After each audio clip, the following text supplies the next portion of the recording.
ध्यान रहे, गुलाम वर्ग के लोग हराने की राजनीति करते हैं, जबकि शासक वर्ग के लोग जिताने की राजनीति करते हैं। इसीलिए गुलाम वर्ग के लोग कभी नहीं जीते। अब इस हराने के चक्कर में यदि आप जिसे हराना चाहते हैं वो जीत जाता है तो आपसे दुश्मनी निकालता है। एक को हराने के चक्कर में यदि दूसरा जीत भी जाता है तो आपकी कोई गिनती नहीं करता, क्योंकि वो मानता है कि आपने उसे जिताया नहीं, आपने तो केवल हराने का काम किया। किसी को हराने के चक्कर में वो जीत गया।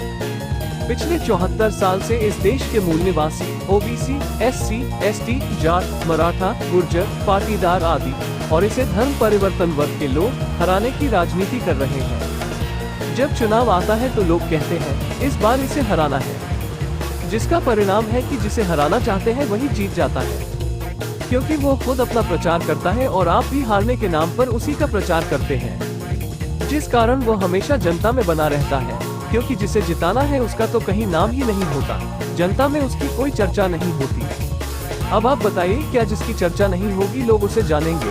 जब लोग उसे जानेंगे ही नहीं तो क्या वह जीतेगा? यदि कोई दूसरा नहीं जीतेगा तो जिसे आप हराना चाहते हैं वो कैसे हारेगा? मूल निवासियों, यदि आप किसी को हराना चाहते हैं तो सबसे पहले ये तय करें कि जिताना किसे है और क्यों जिताना है। जिसे हराना है उसका प्रचार करने की बजाय जिसे जितना है उसे क्यों जिताना है, इस बात का प्रचार करना होगा। तभी आप जिसे हराना चाहते हैं उसे हरा सकेंगे। यदि यह बात समझ में आ गई तो फिर मूल निवासियों की सत्ता होगी। इसीलिए आपसे अनुरोध है कि आपका कांग्रेस को हराना, भाजपा को जितना, बीजेपी को हराना, फिर कांग्रेस को जिताना।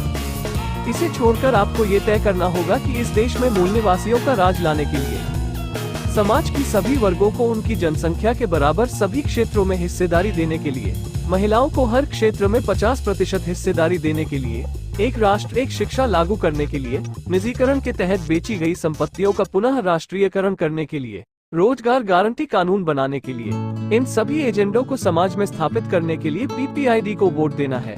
मूल निवासी आर के विद्यार्थी राष्ट्रीय संगठन सचिव, पीपीआईडी।